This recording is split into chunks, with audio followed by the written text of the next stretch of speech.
इस सरकार ने इतनी गहरी खाई खोदी, आम आदमी और अमीर आदमी के बीच जो कभी भर नहीं पाएगी, जिसकी कभी भरपाई नहीं हो सकती।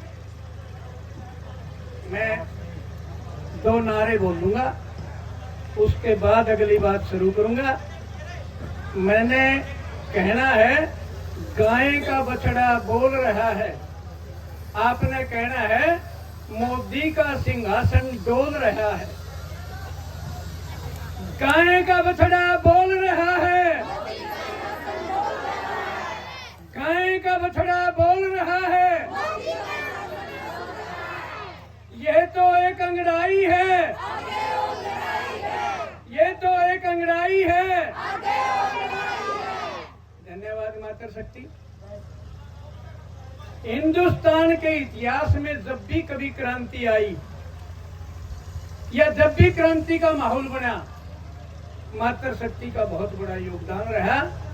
चाहे वो कभी क्रांति आई हो, सन 1857 में क्रांति आई हो, चाहे जब हम आजाद हुए 1947 में क्रांति आई हो, जब भी कभी क्रांति आई, मातर शक्ति ने बढ़ चढ़कर हिस्सा लिया। ऐसा है, 2 दिन हमारे बीत रहे और 2 दिन प्यार जता गए। गुफ्तगू तो उन फूलों की है जो बिना ही खुले मुरझा गए। इस थर्मल के अंदर हमारे 6 बच्चे जड़े थे जो बहुत मासूम थे, बड़े छोटे थे। मैं धन्यवाद करूं मेरे गांव के नागरिकों का, उन बच्चों के लिए कुछ दिलवाने के लिए गांव के लोगों ने 3 दिन तक, साथ में मेरी माताएं बहनें भी गेट पे बैठी थी, और तब जाके उनको कोई थोड़ी बात दी थी सूखे पानी के तौर पे। लेकिन आज भी उनकी नौकरी और कई लाख रुपए बकाया है जो सरकार देने के लिए तैयार नहीं है। सरकार कब देगी? जब मातर शक्ति आपका अहम योगदान होगा, और उस योगदान के लिए हमने यहाँ की बजाय जब हमारी ये बात बन जाएगी, तब उसके लिए वहां धरना करेंगे। इनको बंद का बंद ही रखेंगे, आगे इनको बाहर नहीं निकलने देंगे। तब हमारी बात सुनेंगे ये लोग।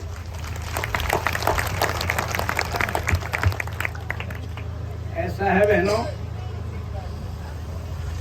सन 57 के अंदर अंग्रेजों के साथ लड़ाई हुई थी, और वो लड़ाई इतनी भयंकर लड़ाई थी जिसके अंदर लक्ष्मीबाई का बहुत अहम योगदान रहा। एक कवि ने लिखा भी है, नाना के संग पढ़ती थी वो, नाना के संग रहती थी, बच्ची भाले और कटारी उसकी यही सहेली थी। चमक उठी सन 57 में वह तलवार पुरानी थी, बूंदले हर बोलो के मुंह हमने सुनी कहानी थी, और खूब लड़ी मर्दानी में तो झांसी वाली रानी थी। आपने इतिहास के अंदर जब भी योगदान दिया, वो बात सिरे चढ़ गई। आज आप देख रहे हैं, आज मातर शक्ति का कितना योगदान है। एक लाइन हुआ करती थी, आज मातर शक्ति वहां तक पहुंच गई। मैं किन शब्दों से धन्यवाद करूं, मेरी जबान पर कोई सुनहरी अल्फाज नहीं। और उसके साथ गांव के, ग्वांड के, संगठनों के, जिन आदमियों के दिमाग के अंदर जीवाणु और अणु है ना इस चीज के, कि वे सरकार के साथ भी लड़ाई लड़नी होती है, वो आदमी लड़ाई लड़ने के लिए बहुत दूर तक जा सकते हैं। जैसे हमारे ग्वांडी भाई आते हैं या आए भी हैं। इस सरकार ने, किसानों ने 1.5 साल तक धरना दिया। उस धरने के अंदर वो इलेक्शन आ गए तो नु करके किसानों का पीछा छूट गया, नहीं तो बड़ी मुश्किल की बात होती। एक बार सुरेश कोथ ने किसानों का एक सम्मेलन करवाया था कनौ गांव के अंदर।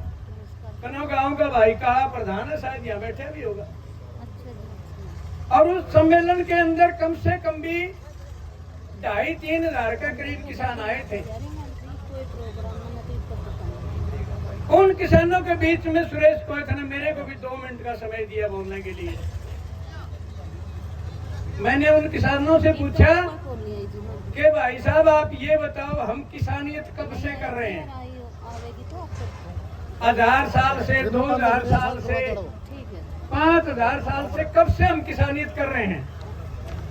तो किसानों ने कहा भाई हमने तो जब से सौदी संभाली है तब से लेकर आज तक किसानियत ही कर रहे हैं। तो मैं कहा भाई वो किसान हाथ खड़ा करें जिस किसान ने प्रधानमंत्री मोदी की नोटबंदी के अंदर जाके 2 लाख रुपए नेट कैश बैंक में बदलाए हों। तो मात्र शक्ति किसी ने हाथ नहीं खड़ा कराया। उदाहरण के तौर पे कहना चाहूंगा कि जैसे प्रधान कलीराम है, हमारे गांव के बहुत बड़े लैंडलॉर्ड हैं, नानड़ी के नंबरदार हैं, 200 एकड़ के मालिक हैं, वो किसान भी वहां बैठे थे। बड़ी अचंभे की बात है कि इतने बड़े लैंडलॉर्ड किसान होने के बावजूद 2 लाख रुपए नेट कैश बैंक में जाकर नहीं बदला पाए। बहुत दुख की बात है। उसके बाद सरकार ने जब नोटबंदी करी, अखबारों के अंदर एक खबर आई, दक्षिणी भारत में एक चाय वाले के पास कई 1000 करोड़ रुपए मिले। पढ़े लिखे साथियों ने अखबार पढ़ा भी होगा। दक्षिणी भारत के अंदर एक चाय वाले के पास कई 1000 करोड़ रुपए मिले। तो भाई बात ये आई कि मोदी भी कहा करता मैं चाय वाले का लड़का हूं, मेरे को चाय वाला कहते हैं, मेरा बाप चाय बेचता था।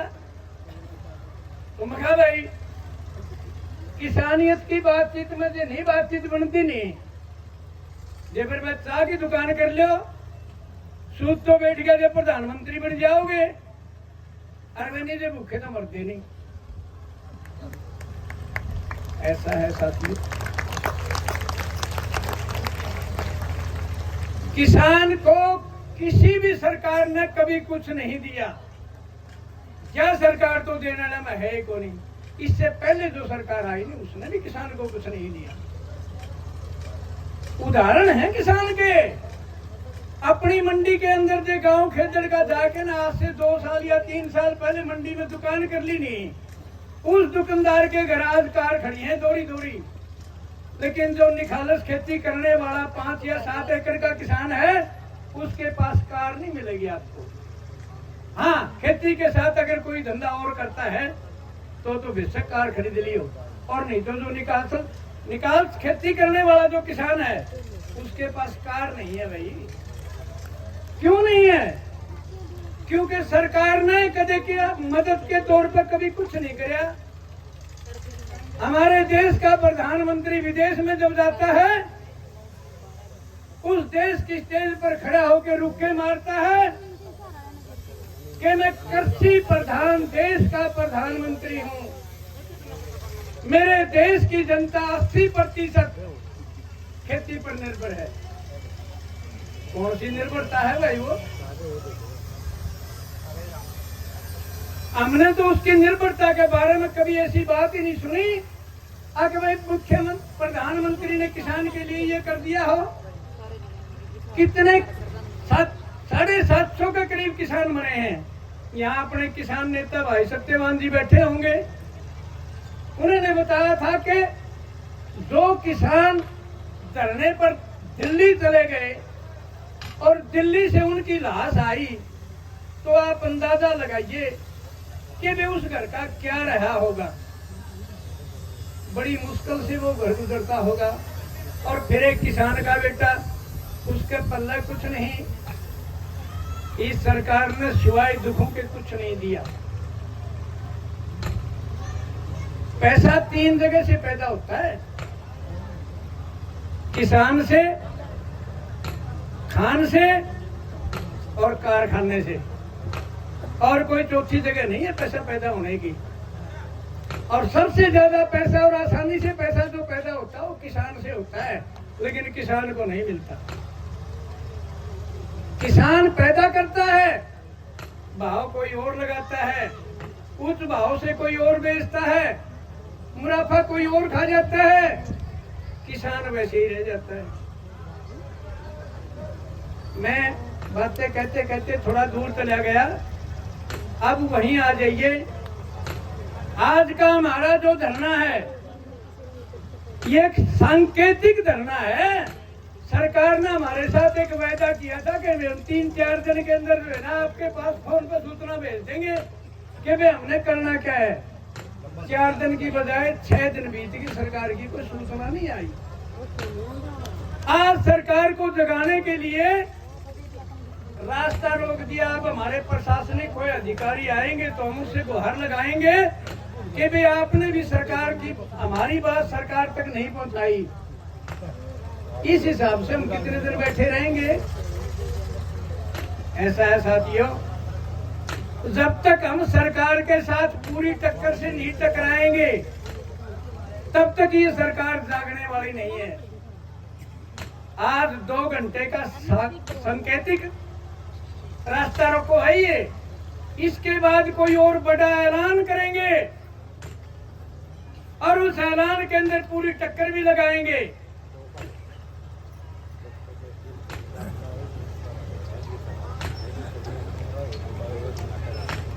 भाई कमेटी की तरफ से सूचना आई है कि भाई रास्ता रोक रहे हैं तब तक अगर प्रशासनिक अधिकारी एसडीएम या तहसीलदार साहब हमारे बीच में जब तक नहीं पहुंचेंगे इतने तक भाई हम न्यू में बैठे रहेंगे।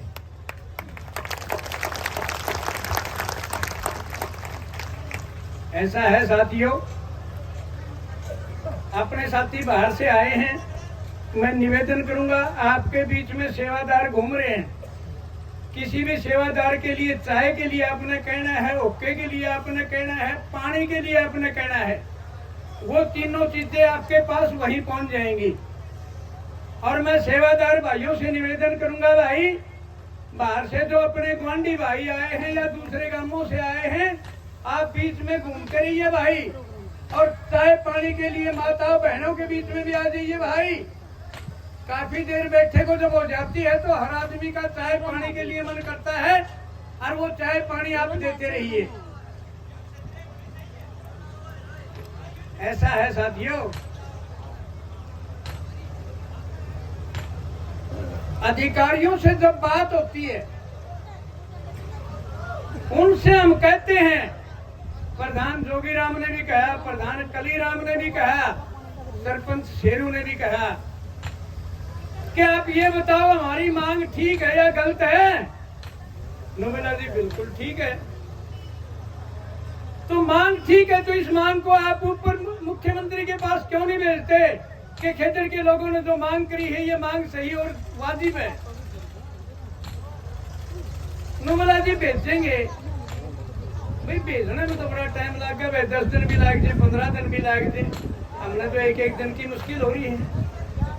इस धरने के ऊपर क्या खर्चा होता होगा ये हम सभी को पता है, गांव के लोगों को सभी को पता है। कितने जिम्मेवार लोग, कितने काम करने वाले लोग, मेरी माताएं और गृहिणी घर के अंदर कितने काम करती हैं, और ये तपती हुई धूप, जब परेशानी में तो कोई कमी नहीं, लेकिन ये बात मैं आपको सही कहता हूं कि आपकी परेशानी रंग ले आएगी। और हम सब चाहते हैं कि अगले जन्म में हम माँ को माँ कहें, सूरी कुकरी के पेट में नहीं जाना चाहते। आज हम क्यों डटे बैठे हैं? हम गौ माता के लिए डटे बैठे हैं। अपने बुजुर्ग कहा करते कि भाई जिस घर में गौ होगी ना तो बूढ़ा बांध दे और ना लुखा खान दे। जब तक ब्याह होगी, दोबारा ब्याह होगी, इतने तक थोड़ा बहुत दूध दिन दिए रहेगी। गाय वर्गी तो माता है नहीं, दुनिया के अंदर सबसे बड़ी माता धरती माता और उसके बाद गौ माता। गौओं का जिसने सम्मान किया वो बहुत बड़े भक्त कहलाए।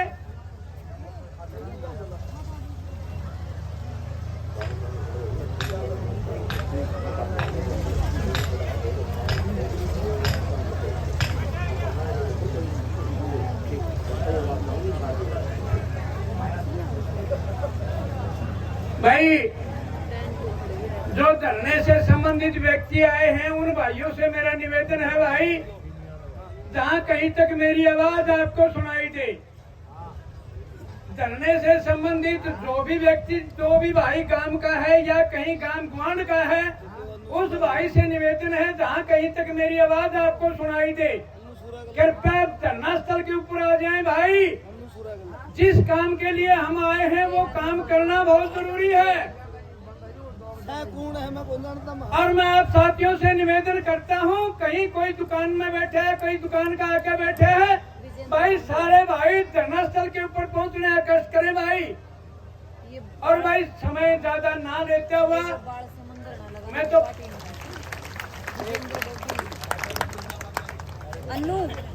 भाई हमारी महिला